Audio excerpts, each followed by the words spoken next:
Hey horror fans, welcome back to Room 237, coming at you with another Golden Age horror film from the 1930s. And this time I'm doing the first ever zombie film. Might not be the zombies that we would get to know later with George Romero forward, but similar. And this was the first movie to have characters like that and to be called zombies.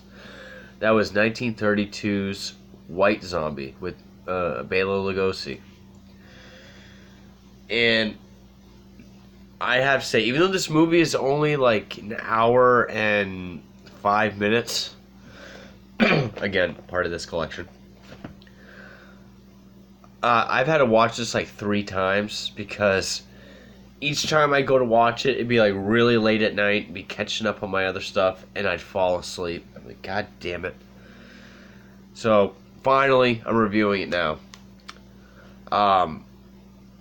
This is probably one of my more favorite Bela Lugosi movies and performances, other than Dracula. Came out the year after Dracula.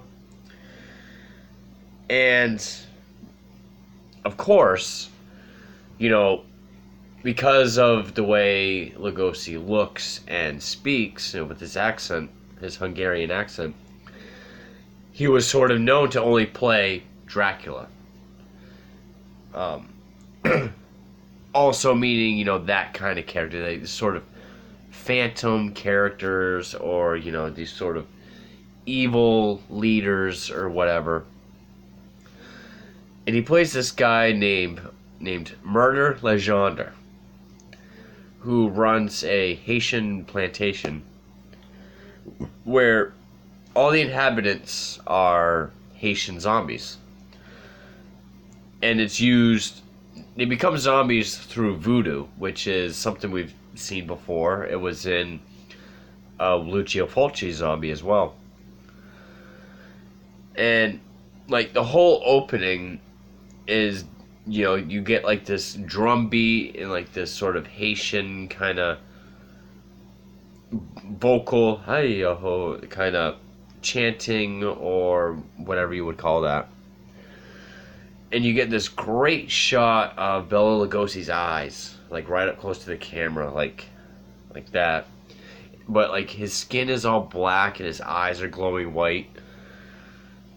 Like it, truly iconic image, and I remember it. I've known that image my whole life because of Ernest Scared Stupid. The whole opening credits shows that.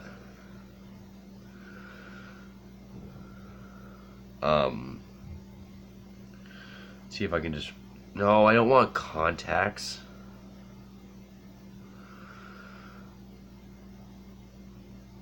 Jesus. Google's really helpful sometimes. But anyway.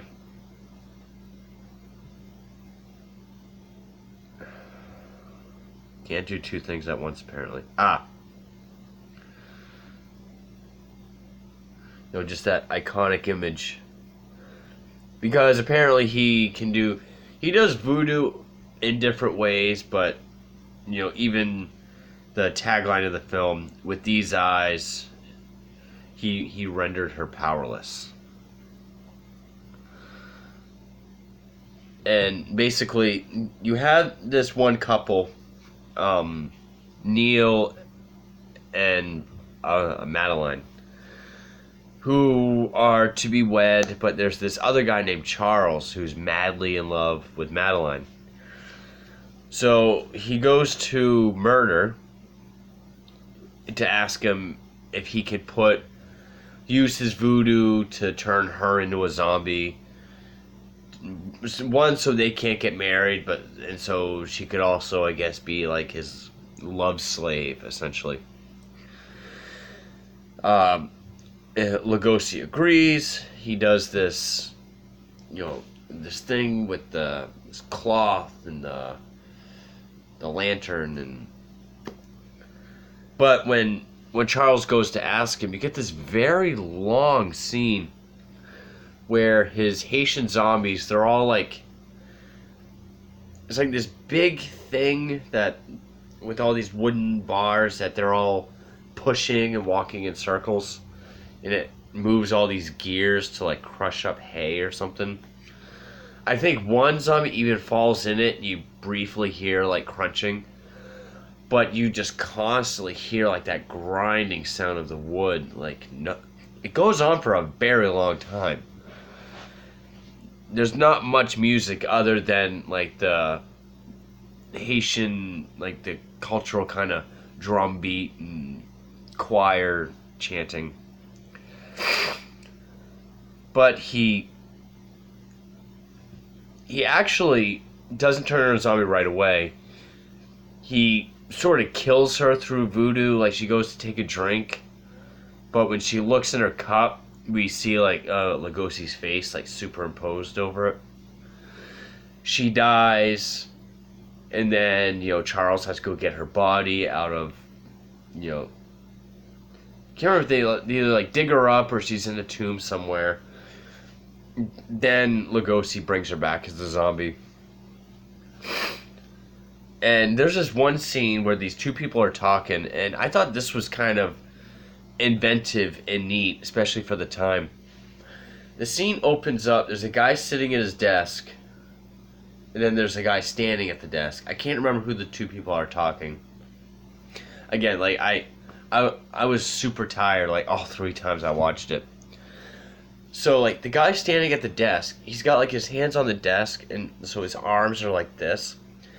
The camera is behind him, looking, like, under his arm, like, between his arm and his torso, looking at the guy across the desk that's sitting down. And then the camera backs up. They have this whole dialogue scene where they're, like, walking around and everything. And then the guy sits down, the guy goes back to where he was, then the camera goes right back to where it was at the end of the scene. I thought that was pretty fucking cool. And, by then Charles regrets having her be turned into a zombie, and Neil and Charles try to save her, and Murder sends his zombies after them. These aren't like flesh-eating zombies. They're more, they're mindless voodoos. They're mindless slaves, essentially. They're under their mind control zombies. They do kind of look messed up. Like there is some makeup on them to make them look different. And if they kill, I think they just like beat or whatever. But they don't eat flesh. That came, 36 years later with George Romero's Night of the Living Dead. Even though this did have the sequel, Revolt of the Zombies, which I have, which stars Dean Jagger. I'll have to review that one as well. But, by the end of the film, these zombies aren't lost forever. A spell could be broken. And, I don't want to give away the whole movie, but... So, yeah, very short. And for 1932, this wasn't Universal. It was actually...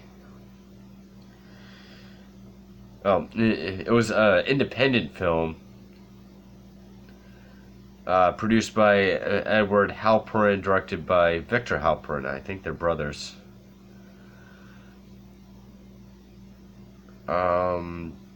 Production company, Halperin Productions. Okay, so very independently.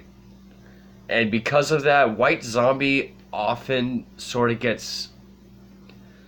As popular as it is, it's still considered like a major golden age, like 30s horror film, or still a major Bela Lugosi film. But it is kind of the run to the litter, or the put it on the back burner because it's not Universal, and I'm pretty sure it is a public domain. That's why it's on this.